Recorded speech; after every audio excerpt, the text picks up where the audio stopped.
in the morning. Welcome back to our channel for your daily dose of Genoa City drama. Today is a fantastic day to dive deep into the intricate webs woven by our favorite daytime characters. We have some explosive developments to discuss regarding the Newman family, a shocking corporate maneuver, and a terrifying test of loyalty that could end in absolute disaster. Let us unpack the intense psychological warfare unfolding right now. The atmosphere at the Newman Ranch has grown suffocatingly tense as the shadows of the past collide with the uncertain realities of the present. At the very center of this brewing storm is Matt Clark, a man whose mind has become a terrifying battleground. The fragmented pieces of his shattered memory are slowly, agonizingly beginning to click back into place, painting a horrific portrait of the man he used to be. He is experiencing the chilling sensation of recalling the terrible, destructive things he has done to the people of Genoa City. Yet he remains entirely disconnected from the motivations behind those dark deeds.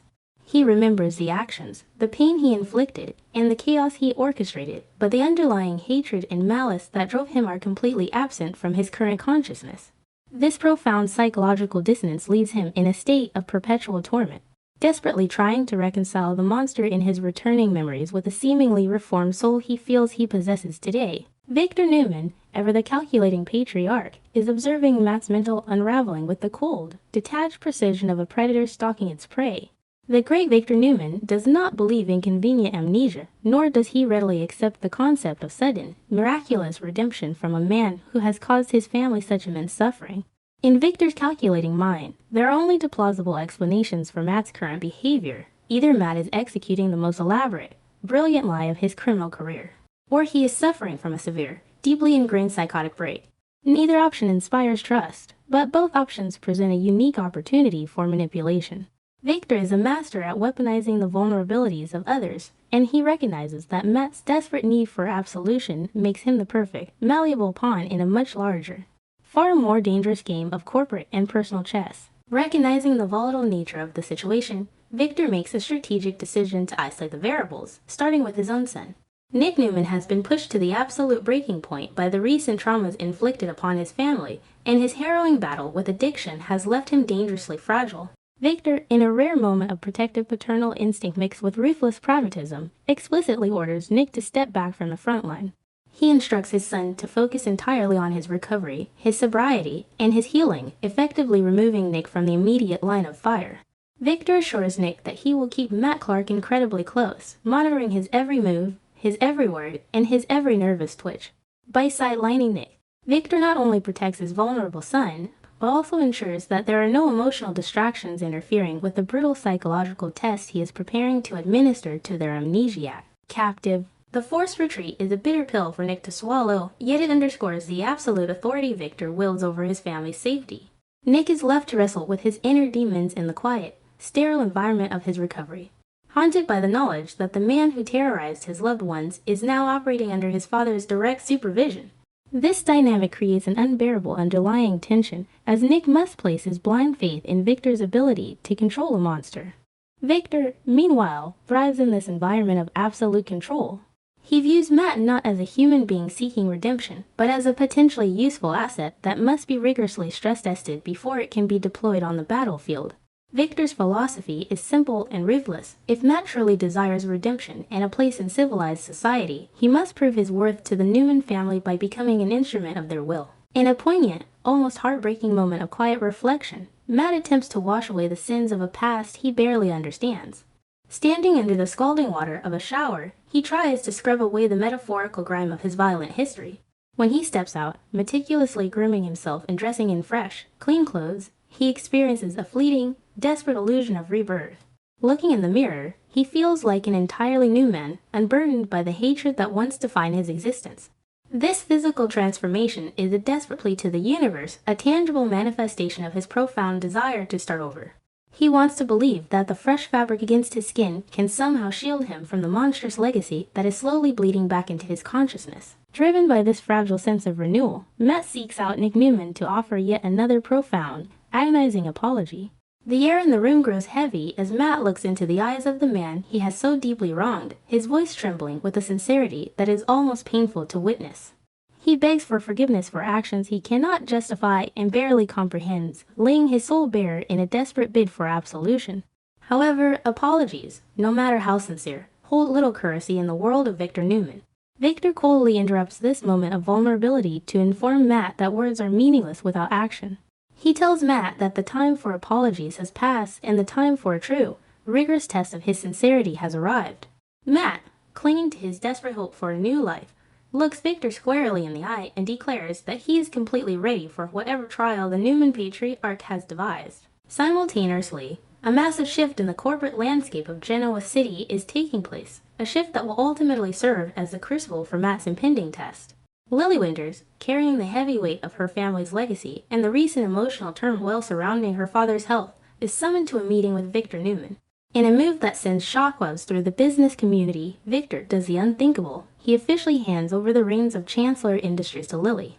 The sheer magnitude of this gesture leaves Lily absolutely stunned, her mind racing to comprehend the strategic implications of Victor relinquishing such a monumental piece of his corporate empire. She knows that Victor Newman never surrenders power without a highly calculated, ulterior motive, yet the opportunity to control a chancellor is a prize too significant to refuse. Empowered by this sudden, massive acquisition of power, Lily immediately seeks out the one person she trusts to help her navigate these treacherous new waters, Kane Ashby. Despite their complicated, often painful romantic history, Lily recognizes Kane's undeniable business acumen and his deep understanding of the corporate battlefield. She approaches Kane with a monumental proposition, asking him to step up and run Chancellor Industries on her behalf. This decision is a testament to the enduring, complex bond between them, a declaration of professional faith that transcends their personal struggles. Kane, who has been desperately seeking his own path to redemption and purpose, is presented with an opportunity to rebuild his life and his reputation at the helm of one of the most powerful companies in the world. It is at this precise intersection of corporate maneuvering and personal vendettas that Victor Newman's grand, sinister design is finally revealed. Victor has never forgotten or forgiven Kane Ashby's role in the previous hostile takeover of Newman Enterprises.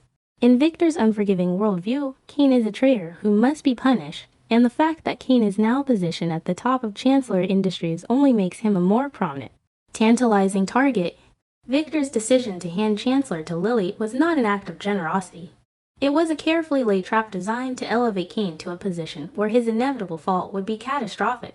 And Victor has already selected the perfect, disposable weapon to execute this destruction, the desperately repentant Matt Clark. The chilling reality of Victor's plan crystallizes when he summons Matt for their decisive meeting. Matt, eager to prove his newly reformed nature, reiterates that he is ready to do whatever it takes to earn his place. Victor, his voice dripping with dark authority, outlines the parameters of the ultimate test. He commands Matt to infiltrate Kane Ashby's life, to become his indispensable ally, and to systematically dismantle Kane from the inside out. Victor explicitly states that he is not asking for physical violence, but rather a calculated, psychological, and professional assassination. Matt is tasked with destroying Kane's career, his reputation, and his newfound stability at Chancellor Industries. It is a mission of pure, unadulterated sabotage, designed to test the absolute limits of Matt's obedience and loyalty to the Newman Empire. This sinister assignment plunges Matt into an impossible, agonizing moral paradox. He is trapped in a suffocating psychological vice, caught between two diametrically opposed tests of his character. On one hand, he is facing the Newman test. If Matt has truly changed, if his soul has genuinely been cleansed of its past malice, how can he possibly agree to maliciously destroy Kane Ashby, a man who has done nothing to him in this new life? Committing such a cruel, calculated act of sabotage would completely invalidate his desperate quest for redemption, proving that the monster still resides within him. On the other hand, he is facing the ultimate mustache test. Victor Newman does not tolerate disobedience or moral hesitation from his subordinates. If Matt refuses to execute the plan, he fails Victor's test of loyalty, guaranteeing that the full, terrifying weight of the Newman patriarch's wrath will crush him instantly. Watching this deeply psychological torment unfold evokes a profound, visceral sense of tragedy and emotional exhaustion. There is something genuinely heartbreaking about witnessing a broken human being desperately clawing his way toward the light, only to be violently shoved back into the darkness by a puppet master who views morality as a mere weakness. It stirs a raw, subjective feeling of injustice within the viewer, a deep ache of sympathy for a man who is being denied the very redemption he so desperately craves. You can almost feel the suffocating weight of Matt's despair as he realizes that his path to forgiveness is paved with the destruction of another human being.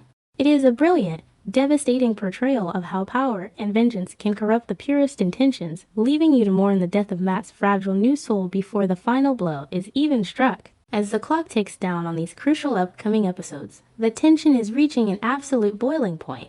Victor Newman has masterfully cornered his prey, leaving Matt Clark with a choice that will permanently define the rest of his life. Will Matt sacrifice his hard-won, fragile morality to appease the ruthless demands of a billionaire tyrant, or will he stand his ground, refuse to destroy Kane Ashby, and face the catastrophic consequences of defying the great Victor Newman? The stage is set for a monumental collision of ethics, power, and survival. You absolutely cannot afford to miss a single second of the explosive drama that is about to rock Genoa City to its very core.